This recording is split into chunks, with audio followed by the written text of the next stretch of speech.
요나서 2장 1절에서 11절 말씀으로 광야대학 고난과 졸업 논문이라는 제목으로 함께 우리 말씀 나누길 원합니다. 사람마다 자기가 가고 싶은 대학, 자기가 원하는 대학이 있습니다. 많은 사람들이 대부분 이 대학을 가고 싶어 합니다. 스카이 대학. 실제로 스카이 대학은 있지 않고 S대학, K대학, Y대학을 가고 싶어 합니다. 그런데 안타까운 것은 우리가 가고 싶다고, 우리가 원한다고 갈 수 있는 대학은 아닙니다. 그러나 내가 가고 싶지 않아도, 내가 원하지 않아도 입학하는 대학이 있습니다. 오늘 그 대학에 입학한 한 사람의 글을 잠깐 좀 나누고자 합니다. 제가 그 글을 읽어드리겠습니다. 저는 지금 학교에 다니고 있습니다. 광야대학 고난과에 재학 중입니다.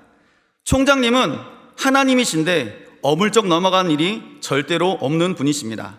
그래서 컨닝을 한다는 것도 불가능하고 시험을 볼 때 누군가의 도움을 받을 수도 없습니다. 저는 지금 성적이 별로 좋지 못해서 입학한 지 오래되었지만 아직 졸업을 못하고 있는 형편입니다. 학비가 비싸나고요.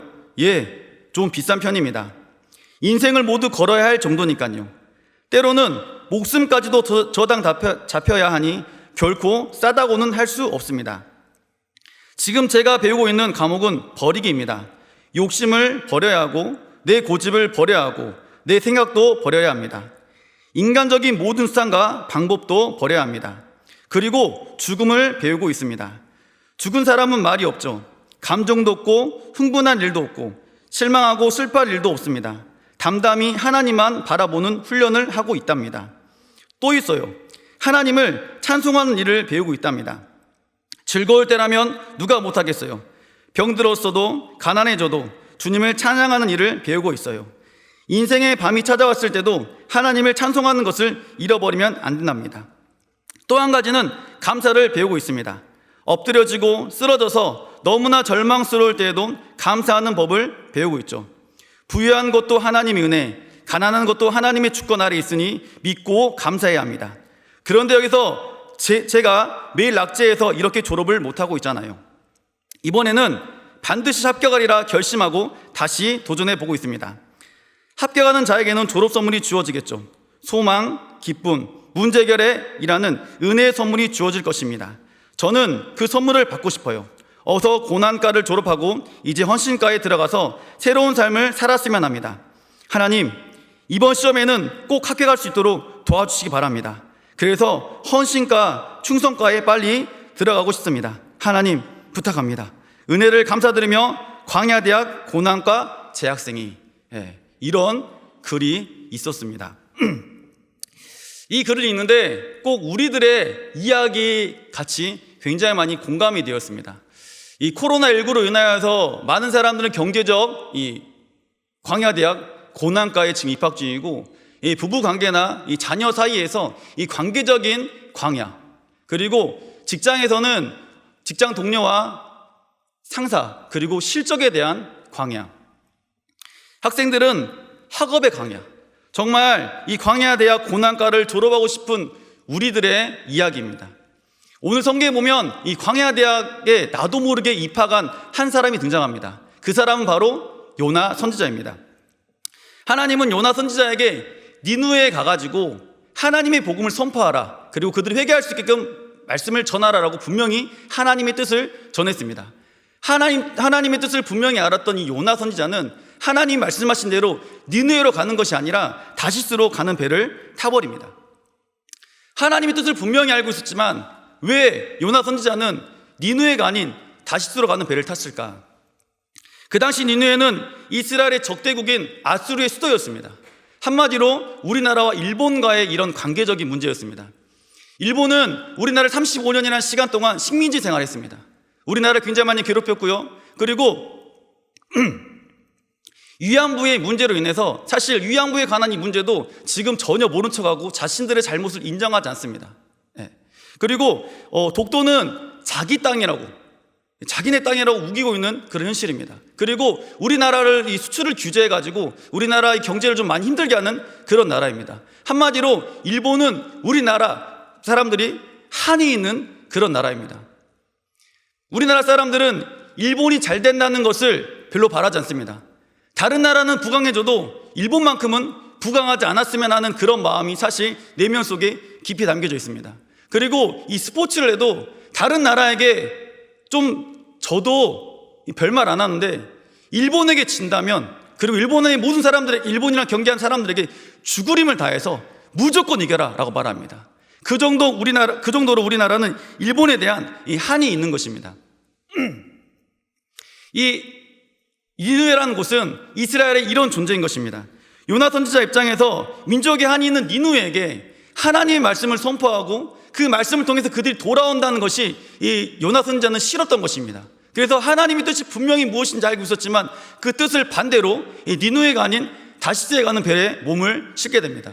결국 그 배를 타고 가다가 풍랑을 만났고, 풍랑 속에 요나는 물에 빠지게 되었고, 물에 빠짐을 통해서 큰 물고기가 요나를 삼켜버리는 그런 내용이 오늘 요나서 1장의 전반적인 내용입니다. 요나는 한순간에 한 번도 경험해보지 못한 큰 물고기 뱃속에 들어가게 됩니다. 아니, 그 누구도 경험해보지 못했던 그런 이 상황이 발생합니다. 여러분, 물고기 뱃속은 어땠을까? 성경에 나온 물고기 뱃속이니까 여러분 별 상상하고 싶지 않겠지만, 만약에 내가 물고기 뱃속에 들어갔다면 어떤 마음이었을까? 물고기 뱃속은 분명히 깜깜했을 겁니다.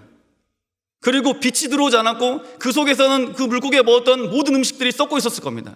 이 썩은 냄새와 함께, 그리고 물속에서 나는 한 번도 들어보지 못한 그런 물소리들, 그 물고기의 그 심장소리, 눈에 보이지 않는 그 깜깜한 곳에서 그런 소리가 들린다면 더 많은 고통과 공포가, 두려움이 분명히 밀려왔을 겁니다. 요나 선지자는 최악의 이 광야, 물고기 뱃속이라는 곳에 지금 입학하게 되었습니다. 요나 선지자가 이 물에서, 물고기 뱃속에서 무엇을 하였을까? 우리 오늘 2장 1절, 2절 말씀을 한번 같이 읽어보도록 하겠습니다. 자, 시작.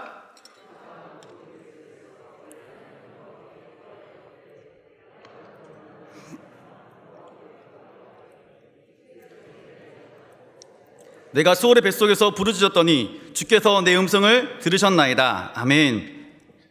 이 광야대학 고난가 요나 선지자가 입학을 하게 되었습니다. 2장에 입학을 하였어요. 본인도 가고 싶지 않았지만 일단 입학을 하였습니다. 그때 요나 선지자가 했던 것이 무엇이냐면 2장 1절에 보면 물고기 뱃속에서 그의 하나님 여호와께 뭐하였다 기록되었습니까? 기도하였다, 이렇게 기록되었습니다. 사실 요나 선지자 요나 1장에 보면요, 요나 선지자가 기도했다는 내용이 한 구절도 나오지 않았습니다. 요나서 1장에는 요나 선지자가 기도하였다라는 구절이 한 구절도 나오지 않았고, 심지어 여호와를 알지 못했던 사람들이 여호와 하나님께 기도하였더라라는 이 구절이 나와 있어요. 이 캄캄한 물고기 뱃속에서 요나 선지자가 할 수 있었던 것은 바로 무엇이었습니까? 기도였습니다. 하나님이 우리를 이 광야 고난과 입학시킨 이유가 아마 동일한 이유일 것입니다. 우리는 바쁘다는 핑계로 하나님께 기도하지 않습니다. 코로나 이전에는 정말 바빴습니다. 코로나 이 시국을 살아간 이 시점에도 우리는 여전히 바쁩니다. 모임이 많이 줄었고요, 사람과의 만남이 많이 줄었습니다. 그럼에도 불구하고 저희는 매일 바쁜 삶을 살아갑니다. 아마 내일도 바쁠 겁니다. 그리고 주님 오시는 그날까지 저희는 매일 바쁠 겁니다. 기도하지 않는 이유는 사실 내가 물질이 좀 있고 내가 건강이 좀 되고 내가 좀 평탄하고 하나님 도움 없이 살아갈 수 있음을 알고 있기 때문에 그러고 기도하지 않는 것입니다. 광야대학 입학의 이 전조 증상이 무엇이냐면 하나님과 나와의 기도 시간이 줄어드는 것입니다. 그리고 하나님께 기도하지 않는다는 것을 여러분 기억하시길 바랍니다. 사람들은 원래 좀 먹고 살만하면, 그리고 내 삶 가운데 평안과 이 삶의 안정이 되면 기도하지 않습니다. 그래서 하나님은 때때로 우리 삶 가운데 기도할 수밖에 없는 그런 상황, 기도할 수밖에 없는 그런 환경으로 우리를 몰아가신다는 것을 기억하시길 바랍니다. 제가 사실 지난번 주일날 저녁에 지난번 제가 사회 봤을 때 주일날 저녁에 강단에서 기도를 하고 제가 내려갔어요. 이제 내려가서 어제 시간이 돼서 집에 가려고 짐을 챙기고 있었습니다. 그때 제 아내한테 카톡이 와 있더라고요. 뭐 사랑합니다, 이런 카톡은 아니었어요. 둘째가 지금 기독병원 응급실에 왔습니다, 이런 카톡이었어요. 제가 기도하고 딱 강단 내려와서 카톡으로 확인했는데 그걸 보고 좀 많이 놀랐습니다. 무슨 일이지? 그래서 제가 아내 전화를 했어요. 전화를 했는데 전화를 받지 않더라고요. 그래서 무슨 일인가 싶어가지고 제가 지금 막 챙겨서 나가고 있는데 전화 다시 왔어요. 둘째가 기독병원 응급실에서 해결이 안 된답니다. 그래서 지금 빨리 전대병원 응급실로 가야 된답니다. 이 말을 딱 저한테 하는 거예요. 제 마음이 어땠을까? 제 마음이 굉장히 막 두근두근 그러더라고요. 이게 무슨 일이지? 어떻게 된 거지 도대체? 무슨 일이 도대체 있었지? 그리고 아내를 만났어요. 둘째를 보니까 둘째가 입에 휴지를 꽉 물고 있더라고요. 그런데 그 휴지에 피가 이렇게 많이 묻어있는 모습을 제가 보았어요. 그리고 제가 급하게 광주 전남대학교 병원 응급실로 막 달려가고 있었습니다. 그때 제가 하나님께 뭐라 했을까요? 기도했겠죠. 하나님, 잘 됐습니다. 우리 아들이 말을 징하게 안 들었는데 속이 시원하네요. 자, 이렇겠습니까? 안 그랬어요. 제가 마음속으로 하면서 하나님, 도대체 이거 무슨 일입니까? 하나님, 제발 일단 빨리 갈 수 있게 저를 좀 도와주세요 라고 기도를 하면서 제가 갔어요. 응급실에 도착했습니다. 응급실 도착하니까 거기는 전쟁터 같았어요. 여기저기 교통사고 나신 분도 많이 있었고 어디 부러져서 오신 분도 있었고 엄청나게 많은 사람들이 응급실에 있는데 저도 놀라겠더라고요. 그 전쟁터 같은 그 상황 가운데 둘째 아이는 울고 있고, 그리고 거기서 하시는 말씀은 보호자 한 명만 들어올 수 있으니까 나가라는 거예요. 저한테. 전 옆에 있고 싶다고. 나가라고 빨리. 그래서 저는 나오고 저희 아내와 이 둘째만 들어갔어요. 제가 응급실 밖에서 1시간이나 시간 동안 기다렸습니다. 기다리면서 하나님께 정말 간절한 기도가 나오더라고요. 이런저런 화려한 그 미사도가 아니라 하나님, 제발 도와주세요. 하나님, 제발 저희 아들 문제없게 도와주세요. 의사 선생님을 통해서 하나님의 은혜 가운데 회복되게 주님 도와주세요 라고 이렇게 제가 기도했어요. 1시간 뒤에 아내와 아들이 나왔어요. 딱 보는데 아들이 그냥 나온 거예요. 당황했어요. 사실은 저는 그렇게 해가 졸여서 막 기도했는데 당황했어요. 나와서 딱 보니까 아들이 그냥 저를 뜨면서 아빠 하고 안기는 거예요. 제 아내한테 그러죠. 무슨 일이냐고 도대체. 그러니까 입술과 이빨 사이에 있는 그 설소대라는 곳이 찢어졌더라고요. 어딘지 모르시죠? 여러분, 입술 들어보면 입술 안에 무슨 끈 같은 게 하나 있습니다. 거기가 찢어진 거예요. 그래가지고 그것을 꿰맬 수가 없다는 거예요. 아직 너무 어려가지고. 너무 어리니까 꿰맬 수 없지만 이걸 좀 지켜보면 아마 자연스럽게 붙을 거라고. 염려하지 말고 내려가시라고. 제가 그 말을 듣고 얼마나 기뻤는지 모릅니다. 그리고 하나님께 얼마나 감사했는지 몰라요. 하나님께서 고난 속에 우리에게 요구하시는 것은 바로 이런 간절한 기도라는 걸 여러분 믿으시길 바랍니다. 간절한 기도는 신앙에 연조 있는 분들에게 물어봐서 배우는 게 아니에요. 그리고 이 기도는 책을 보고 서적을 읽어보면서 내가 배우는 게 아닙니다. 간절한 기도는 내 삶 가운데 어려움이나 고난에 직면했을 때 하나님 앞에 진정으로 기도할 수 있는 것이 바로 간절한 기도입니다. 오늘 이 자리에 계신 분 중에 이 요나 선지자처럼 앞이 캄캄하고 이 숨막히는 물고기 뱃속에 있는 그런 광야 같은 곳에 있는 분이 계시다면, 고난의 한복판에 서 계시다면 무조건 하나님께 엎드리는 날 간절히 소망합니다. 고난은 기도하라는 가장 강력한 사인임을 여러분 믿으시길 바랍니다. 우리 야고보서 5장 13절 말씀 함께 읽어보겠습니다. 너희 중에 고난 당하는 자가 있느냐? 그는 기도할 것이요. 광야대학 고난과 졸업하는 필수 조건 하나는 바로 뭐다고요? 기도인 거예요. 여러분 안에 이 기도가 회복되는 은혜가 있기를 간절히 원합니다.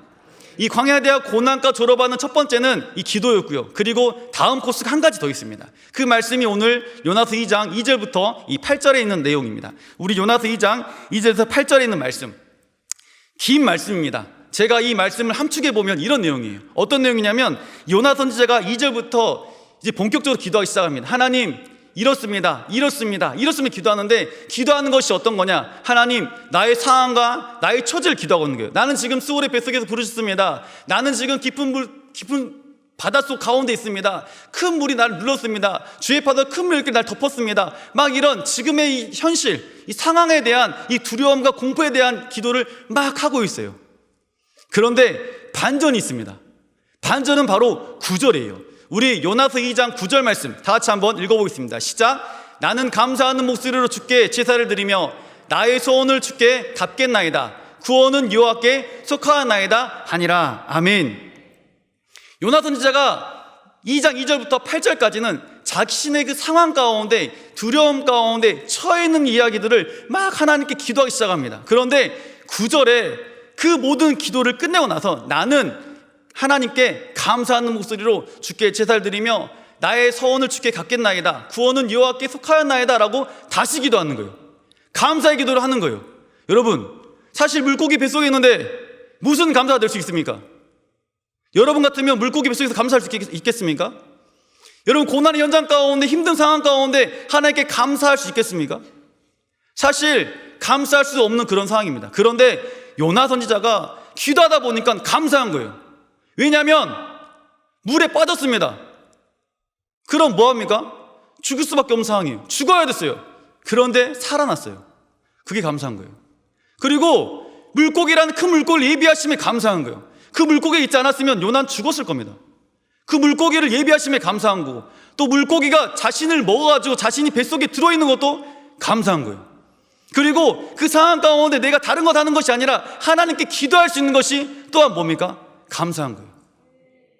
내가 비록 언제 나갈지 모르지만, 아니 여기서 죽을 수도 있지만, 오늘 2장 9절 말씀처럼 구원은 여호와께 속하였나니 하나님께서 나의 모든 걸 주관하실 걸 믿고 요나는 지금 뭐합니까? 감사하는 거예요. 그리고 한 걸음 나아가면 이렇게 기도하는 거예요. 나는 여호와께 감사하는 목소리로 주께 제사를 드리며 나의 손을 주께 갚겠나이다, 구원은 여호와께 속하였나이다. 이 말은 어떤 말씀이냐면, 주님, 저를 다시 한번 살려주신다면 제가 하나님이 원하시는 하나님의 예배를 드리겠습니다. 그리고 하나님이 내게 말씀하신 하나님의 그 소명을 가지고 내가 이제는 살아가겠습니다 라고 고백하고 있는 거예요. 주님, 그러니까 저 좀 뭐 하세요? 살려주세요 라고 기도하고 있는 거예요. 하나님은 이 기도에 어떻게 응답하시냐? 이 막막한 현실 가운데 광야 속에 있는 이 요나의 기도를 주님께서 반드시 응답하십니다. 하나님은 우리가 광야 가운데, 고난 가운데 기도할 때 우리의 눈을 믿음의 눈으로 바꿔주시고 하나님의 가장 선한 방법으로 우리의 삶을 인도하신다는 것을 여러분 믿으시길 바랍니다. 사랑의 가족 여러분, 광야대학 고난과 두 번째 이 졸업과정은 바로 뭐다고요? 감사인 거예요. 우리가 하나님께 기도하며 나아갈 때 우리 상황이 광야 같은 속에 있을지라도 기도함을 통해서 그 기도하는 그 시간이 하나님에서 역사하시는 그 시간이고, 믿음의 시선으로 돌아가는 시간이고, 하나님의 역사를 경험할 수 있는 놀라운 시간이라는 것을 여러분 다시 한번 꼭 믿으시길 바랍니다. 우리 요나 2장 10절 말씀 한번 읽어보겠습니다. 시작. 여호와께서 그 물고기에게 말씀하시매 요나를 육지에 토하니라. 아멘. 졸업 논문을 통과한 요나에게 하나님께서 어떻게 하시냐면, 여호와께서 물고기에게 말씀하시며 요나를 육지에 뭐 했습니까? 토해버리는 거예요. 그 토한 자리가 어디냐면 니느웨 땅이었어요. 하나님은 이 요나 선지자의 기도 가운데 분명하게 하나님이 선하신 방법대로 응답하신 분이에요.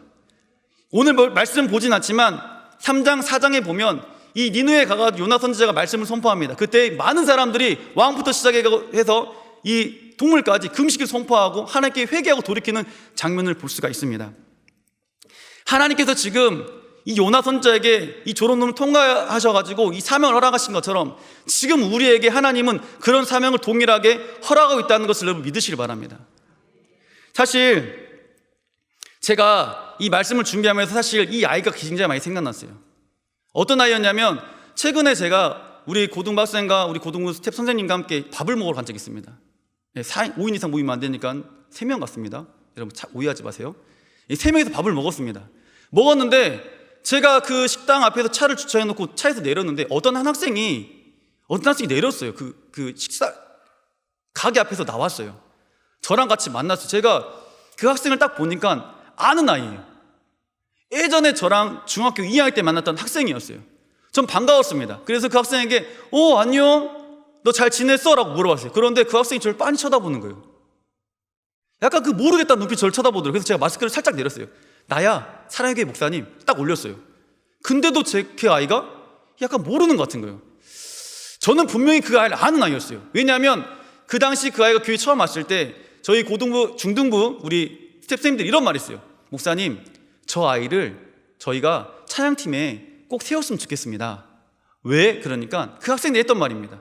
목사님, 저 아이가 찬양팀 앞에 서서 찬양을 하면 사랑교회, 아니 다른 모든 중학생들이 와가지고 등록할 것 같다고. 그 정도로 그 아이가 굉장히 이쁜 얼굴을 좀 가지고 있었어요. 그래서 아이들에게 웃으면서 그런 말 했습니다. 그런데 그 아이가요, 사실 교회를 떠났어요. 왜 떠났냐면 제가 그 아이에게 하나님 복음을 선포했고 그리고 같이 함께하자 말했을 때 그 아이 아버지가 굉장히 엄하신 분이었어요. 그리고 교회에 다니는 걸 굉장히 싫어했던 분이에요. 그랬던 상황이었습니다. 그런데 그 아이를 만나가지고 제가 인사를 했는데 그 아이가 잘 모르더라고요. 그래서 알겠다면서 다음에 혹시 교회에서 왔으면 좋겠다, 그리고 교회로 꼭 와라 말했어요. 그리고 제가 이제 식당을 걸어가는데 그 학생이 따라오는 거예요. 따라와서 이 집이 맛있으니까 여기서 식사를 하라는 거예요. 근데 좀 약간 느낌이 좀 이상했어요. 내가 알았어. 알았다니까? 나는 이 식당하고 이 옆집을 갈 거야. 이렇게 말했어요. 그런데 여기 가라는 거예요. 내가 알아서 결정할 거니까 고마운데 내가 결정할게 라고 제가 말했어요. 그때 그 가게에서 나왔다 그랬잖아요. 그 가게가 피부과였어요. 피부과에서 엄마가 나왔어요. 엄마가 나와가지고 그 학생에게 야 빨리 일로 와 그러더라고요. 그래서 그 학생이 엄마에게 갔습니다. 그리고 저는 그 옆에 있는 가게를 들어갔어요. 제가 문을 열고 들어갔는데 이제 몇 시에 왔다 작성하고 제가 딱 의자에 앉는데 그 아이가 제 앞에 딱 서 있는 거예요. 깜짝 놀랐습니다, 여러분. 여러분 일이 아니니까 깜짝 놀릴 일 없겠지만 저는 깜짝 놀랐어요. 그래서 제가 물어봤어요. 너 나랑 밥 먹으려고? 이렇게 물어봤어요. 그러니까 그 학생이 하는 말이 네! 이러는 거예요. 그거 내가 알겠어 했는데 옆에 보니까 그 아까 피부관리샵 거기서 언니가 나왔어요. 이제는 언니가 나와서 그 학생을 막 찾고 있는 거예요. 그래서 제가 그 학생을 데리고 다시 나갔어요. 학생이 여기 왔습니다. 저랑 밥을 먹자 했습니다. 그러니까 그 언니가 됐단 말입니다. 죄송한데요, 제 동생이 좀 많이 아파요. 이렇게 말하는 거예요. 그리고 그 아이를 다시 보니까 눈빛이 많이 풀려 있었어요. 딱 봐도 좀 많이 아파 보였어요. 그리고 그 언니가 저에게 너무 죄송하다고, 우리 동생이 좀 많이 아파가지고 피해를 끼쳤다면 너무 죄송하다고, 그리고 그 동생을 데리고 갔어요. 제가 그 아이를 보내고 밥을 먹고 교회 오는데 마음이 너무 무거운 거예요. 제가 그 당시 그 아이를 좀 더 붙잡았다면, 제가 그 당시 그 아버지와 타협하지 않았다면 분명히 다른 결과는 있었을 텐데, 내가 그를 붙잡았다면 분명히 다른 결과가 있었을 텐데, 나는 제 마음에 죄송함이 많이 들었고 제 마음에 굉장히 미묘한 그 감정들이 굉장히 많이 불같이 올라왔던 그런 시간이었습니다. 제가 이 말씀을 준비하면서 왜 여러분과 함께 이 말씀을 나누냐면, 사실 코로나로 인해서, 이 코로나 시국에 인해서 눈에 보이지 않는 많은 사람들이 있습니다. 여러분 주변에 셀 식구들도 보이지 않는 분들이 굉장히 많습니다. 그리고 여러분 지체 중에 보이지 않는 가족들이 정말 많이 있습니다. 다음 세대를 섬기고 있는 선생님들은 장기 결석자들이 정말 많이 있습니다. 오늘 이 말씀을 통해서 이 니느웨에 가서 요나 선지자가 한 건 없었어요. 니느웨에 가서 요나 선지자는 하나님 말씀만 선포했어요. 그럴 때 상상할 수 없었던 하나님의 놀라운 역사는 일어나기 시작했던 것입니다. 오늘 이후에 이 말씀을 듣고 우리가 한 주간 정말 보이지 않는 우리 셀 식구들에게, 보이지 않는 우리 지체들에게, 정말 장기 결석자 우리 많은 사람들에게, 학생들에게 연락하는 귀한 은혜를 소망합니다. 그들이 듣든지 안 듣든지 지금의 상황 가운데 위축되지 않길 소망합니다. 위축되는 것이 아니라 하나님의 복음을 선포했을 때 분명히 하나님은 가장 선한 방법으로 하나님 뜻대로 역사하실 걸 여러분 믿으시길 바랍니다. 하나님은 우리를 그냥 광야에 대한 고난가에 내버려두지 않으십니다. 그리고 하나님은 내버려두지 않고 기도할 수 있는 환경을 만들어주시고, 기도함을 통해서 하나님께 감사할 수 있는 환경을 주님께서 만들어주십니다. 그리고 그 감사를 통해서 이제는 우리를 통해 하나님 놀라운 역사가 일어나길 하나님 원하시고 있다는 것을 여러분 꼭 기억하시길 바랍니다. 오늘 말씀을 좀 정리해보면요, 오늘 이 사랑의 교회 우리 사랑의 많은 가족들 가운데 홀로 외로이 광야의 길을 걸어가고 있는 자가 있을 수 있습니다. 그럴 때 우리가 할 것은 하나님께 납작 엎드리는 거예요. 엎드려 기도하는 길 소망합니다. 엎드려 기도할 때 하나님 그 상을 열어가실 것이고, 하나님 그 상을 열어가시면 우리 삶 가운데 감사가 넘쳐나게 할 것이고, 그리고 우리 안에 꺼져가고 있는 우리의 소명, 사명을 주께 반드시 불같이 일으켜 주실 줄 믿습니다. 그리고 한 주간 보이지 않는 우리 셀 식구들에게, 보이지 않는 우리 지체들에게, 장기 결석자인 우리 학생들에게 하나님의 복음을 선포하여 그들이 주께 돌아올 수 있는 귀한 은혜의 시간 되기를 간절히 소망합니다.